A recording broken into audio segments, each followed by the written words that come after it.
Hey guys, we're here with another deck profile, top 16 of this REBT. Second in Swiss, my boy Aaron.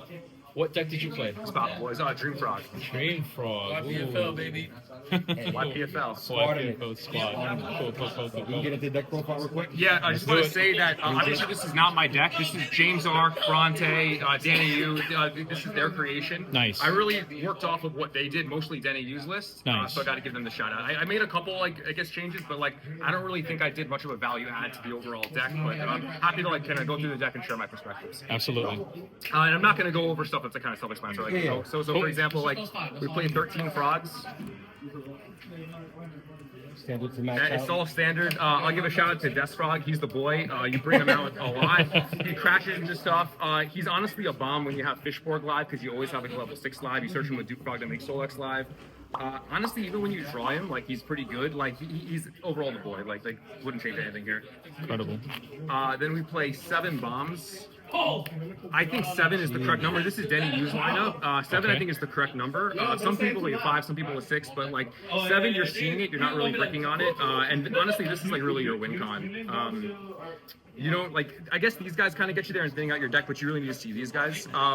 I think these guys are kind of mandatory, and you can kind of play around with these 3. I was playing around with these 3, maybe a second Lad or a second Junk or a Thestalos on top of these guys, but ultimately this kind of felt like the most powerful, so I kind of put these 7. And again, this is Denny Yu's list, so Nice. Okay. or his lineup. And the last kind of 2 of just Gore's Fishborg. Fishborg, more than one, you kind of brick on it. But when you do see him, it's crazy. You know that game's going to be wild. For spells, these are really self-explanatory. 1 Soul Exchange, no Econ. Econ is a really powerful card, but I think that you can kind of brick on it. If you don't have Treeborn access and you see it, it kind of just doesn't really do anything.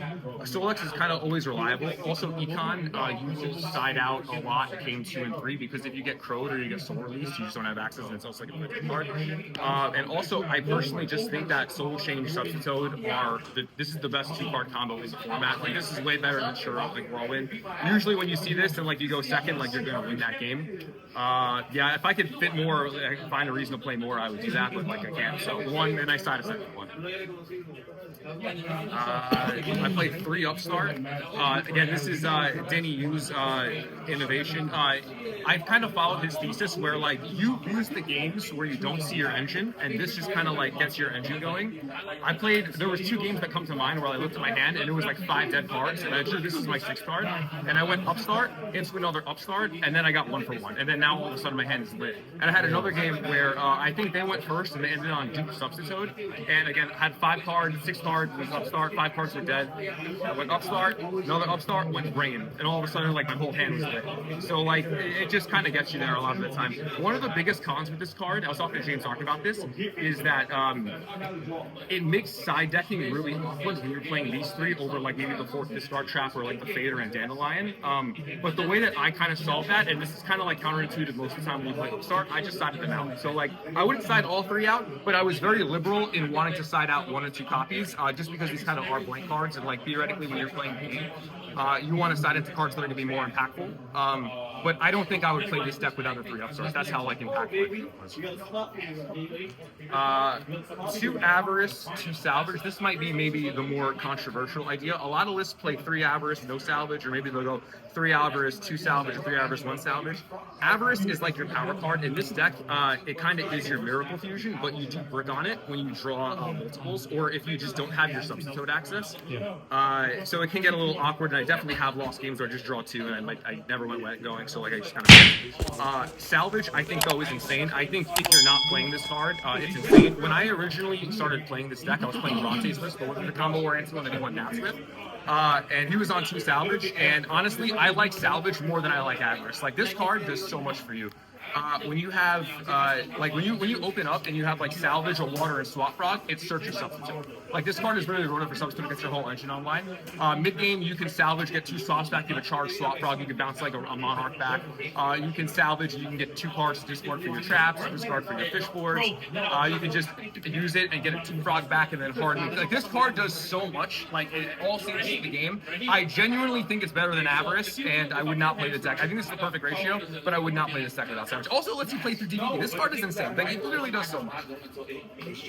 Very versatile card. Definitely plays with DVDs. And then trap lineup is just 3 Geki Break, Mirror Force, Dust Shoot, Torrential. I'm not crazy about Torrential.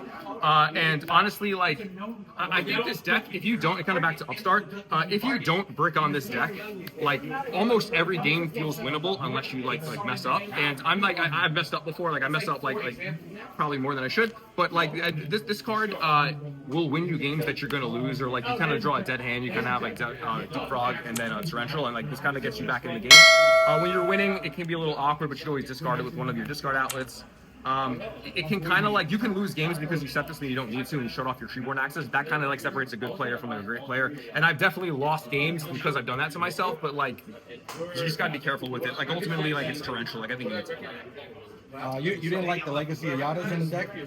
No, because, like, oftentimes, and I think this was Denny U's logic, oftentimes you just need to see it right now. Like, with some decks, if you just don't get tempo going, you're just going to get blown out, and so you just need it right now. The life point game, like, sometimes matters, but, like, oftentimes it doesn't. You just need to see the card right now. You need your engine going right now, like fuck it, like that. I agree. Yep, I agree. 100%. Extra deck, I'm not going to show you. You can look it up to E3's channel. There's nothing special about it. I play, like, Life Transfer as an extra time card. It never came up, but, like, you have a lot of, like, extra deck space, so you can kind of be as creative as you want. Okay. Okay.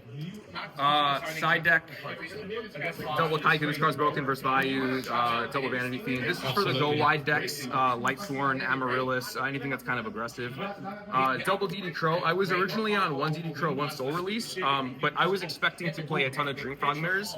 I played 3 Frog Mirrors, none of them were Dream Frog Mirrors, but, like, Crow was really good in the Dream Frog Mirror. Soul Release would have been better than the otherwise, like, Frog Mirrors. I was happy with it. Honestly, I wouldn't change, I think, anything about these 55 cards. Going to a different event, I may change my side, like, depending on what the meta would be, but otherwise I was really happy with 55. I'm playing the same thing tonight. The second Lad, this card is a blowout against, like, a lot of Rogue decks, and it's also, in my opinion, pretty good against Blackwing. I boarded this in with a second Soul Exchange against Blackwing, and it just kind of, like, eats a couple cards and kind of, like, it slows them down and lets you gather your resources. The second Lad kind of came in a lot. If it's not the mirror match and it's, like, not Lightsworn and it's not quick draw, I would want to see Lad. Even, like, against Vayu, like, they're never going to hold your Vayu Sirocco and do the EQ against this thing, so it comes up a lot. Vortex for the go wide deck team is Dark Duster. The second Soul Exchange, this card is crazy. I usually put it in going second, especially if I'm putting Lad in. My Body is a Shield. This is becoming more standard as far as, like, Frog side decks go. This card single-handedly won me, like, 3 games. This I was going crazy and they oppressed me, like, twice, and this stopped the oppression. I was going crazy to try to Icarus, that stopped the Icarus attack, and they literally just lost out from there. Like, this card is crazy in Frogs. It hasn't been played in the grass, but, like, this card's wild. And then just 2 Deepers and 2 Dust. Like, it's kind of self-explanatory. I'm not crazy about the second Deepers, and I can maybe see myself cutting it for a Karma Cut, but, like, it put in work. It's really good against Vayu when you're putting, like, these both in, because, like, you have Kaiku, and then you're kind of killing them at distance while getting them, and you have the Deepers to kind of back it up, so that kind of comes up a lot. And yeah, that's the deck. A lot of mirror matches, I know that, like, they side out heavies, the MSTs, the back row removal, because they think you're just playing standard Frogs, and then you play stuff like that. Yeah, they should see it coming, but they don't really see it coming. Honestly, I think the Frog Mirror is kind of dumb. Like, the first match usually determines the rest of the set, because the first match will be like a 25-minute back and forth, and then game 2 is like who got Vanity Fiend and then you got the out, and then game 3 is who got Vanity Fiend and you got the out. So, like, it's like this. It honestly, like, feels like gambling. It's not like a true reflection of, like, player skill. Sometimes it is, but, like, not all the times. But yeah, that's the list. Good shit.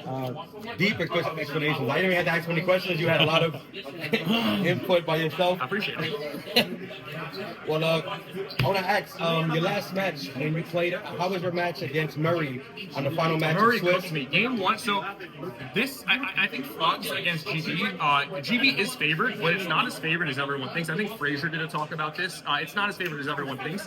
When you pop off and you can, like, establish Blue Clock early, especially if you can establish Blue Clock very early and thin your deck out, you're just going to enjoy your bombs. It's a really good matchup for you. But if you, like, don't get going early, or if your hand is just, like, Swap Frog and 10 Treeborn Pass, you're probably going to lose. But especially, like, when you're on the Soul Exchanges and, like, additional lads, and you can get these to stick, or even you see Deepers and they don't really pop off, like, it's not as bad of a matchup as everybody thinks. But it's not favored, but, like, it's not for always. Yeah. Well, All right. pretty good with the question there.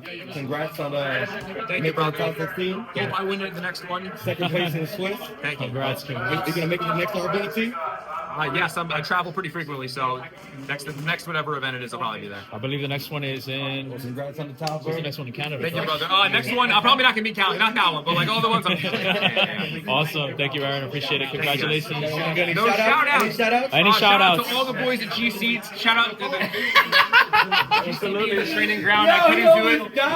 I couldn't do it. Yo, he's overreacting. I couldn't do it without my GC family. Thank you so much. Special shout out to Kenny, Jamal, Raheem, Nikki, Jake XO, Sean, Tony. There's too many people to name. My Florida gang, Jorge, Dom, Steve. I don't know. Shout out to James Ark, Bronte, and Denny Yu for like really building this deck and like, kind of innovating on it. And yeah, Awesome. that's my boy Carl Wade. Another Thompson dinner.